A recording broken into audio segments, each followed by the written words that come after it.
Hello again and welcome to English with Mado. In this video, I'm going to talk about some mispronounced words in English. I will be highlighting the meaning of all these words as well as the pronunciation, and I will show you some example sentences to make sure that you fully understand all of them. So, stick around.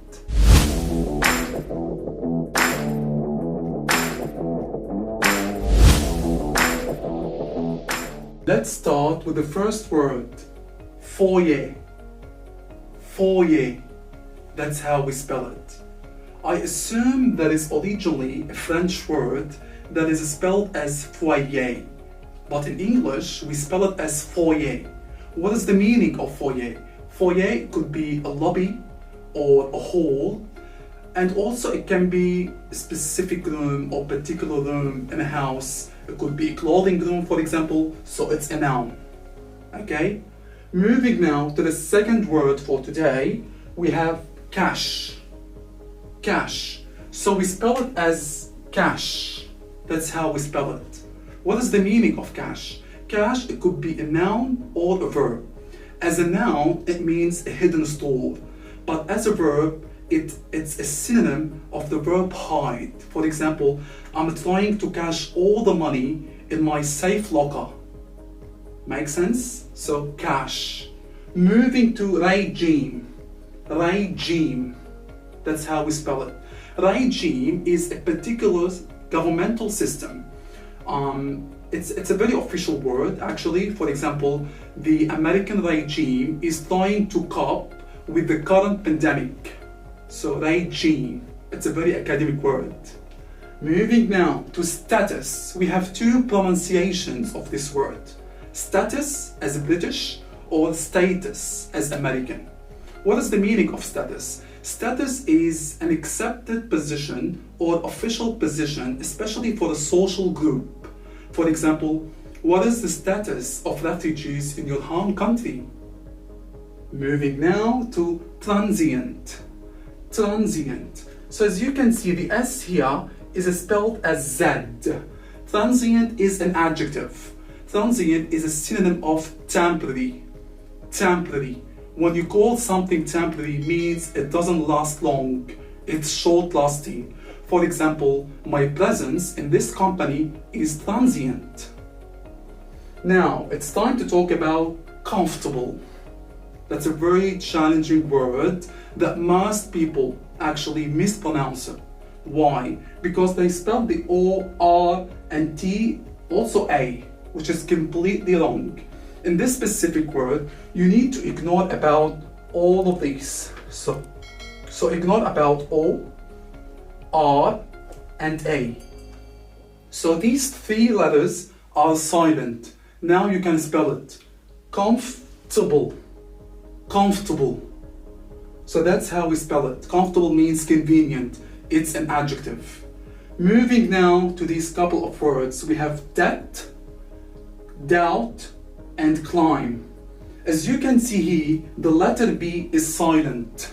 We don't spell the B. What is the meaning of debt? Debt is an amount of money owed by a person. It could be a noun or a verb. Doubt, when you have some uncertainty about something. For example, I have doubts about the whole project or about the success of the project. We have now climb. Climb could be a noun or a verb. For example, I'm going to climb the mountain tomorrow. It's a beautiful word as well. We quite often use these words in English. Moving now to another set of words. We have the first one, cough. Cough. As you can see, the C here is spelled as K. The OU are spelled as O, and the GH are spelled as F. So cough. Cough.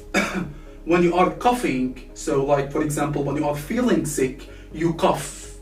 That's the meaning of this word. It could be a noun and it could be a verb as well. Daughter. That's the next word. Daughter or daughter as an American. In this specific word, you just have to actually consider all the set of letters as O. So the A-U-G-H are quite silent. You can just actually resume the pronunciation, the actual individual pronunciation of these letters by actually spelling O only. So spell this as O and stress on the T. So do-ta, do-ta. What is daughter? Daughter is a female child. It's a noun. Okay? Moving now to this beautiful adjective. I like this adjective. So it's thorough. Thorough. That's how we spell it. So as you can see, we can't spell this as rough. I know that we have this word in English, rough. Rough means something sharp. But in this specific word, we spell rough as raw. So thorough. Thorough. What is the meaning of thorough? Thorough means complete or detailed. For example, the information of the scheme is thorough. Moving now to clause. Clause. Have you noticed the way I spelled it? Clause. So as you can see, T-H-E-R are actually spelled as, and then we spell the S as well. So clause. So you just have to interconnect both letters, Z and S. Clause. We can even use the word clothing. Okay? Now we have alter and alternative. Alter. As you can see, the letter A here is spelled as O. O. Okay? So alter. What is the meaning of alter? Alter means change. For example, if you want to change something, you can alter it or adjust it or adapt it. That is the meaning of alter. It's a verb. Alternative could be used as a noun or an adjective. For example, I have an alternative plan for the project. Okay, so what is the meaning of alternative? Alternative is like when you try to replace something over something. It's like a substitute. So instead of this, we can use this. For example, let's use alternative as a noun. Coffee is an alternative to tea. So we use to after alternative. Okay? Moving now to unabashed. Unabashed. So we spell A here as O. Unabashed, it's an adjective. Unabashed, it's a synonym of unashamed or not embarrassed. So when you call someone unabashed, means he doesn't care, he doesn't feel embarrassed. We can call even a situation unabashed. For example, I went to the concert or I went to the meeting, but it sounded unabashed. Means not cool, you know. Moving now to the verbs cajole or cox. Cajole or cox. That's how we spell it. What is the meaning of cajole or cox?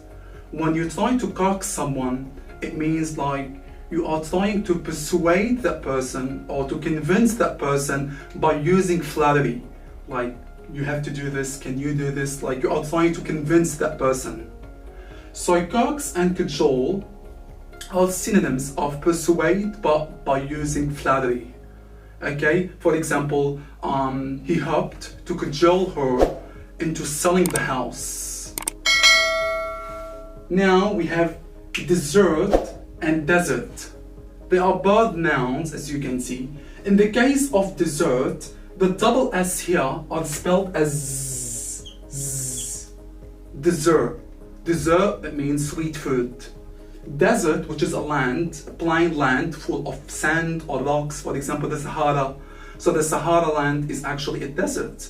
So desert, that's how we spell it. We don't actually stress on the S. But in this case, we stress on the S, but by using another sound, which is Z, not the S. So desert and desert. Now, moving to recondite. Recondite. What is recondite? When you call something recondite, means vague, not clear, difficult to understand. It's a beautiful adjective and it's very, very academic word. Moving now to another set of words. We have the word callous. Callous. Callous, it's an adjective. When you call someone callous or a situation as callous means it's cruel or unkind. That's the meaning of callous. It's a beautiful word. Cognizant. Cognizant. What is the meaning of cognizant? Cognizant is a beautiful synonym of aware. For example, I'm cognizant of the whole situation. I'm cognizant of the whole results, for example. So cognizant means aware of. It's an adjective. Chores.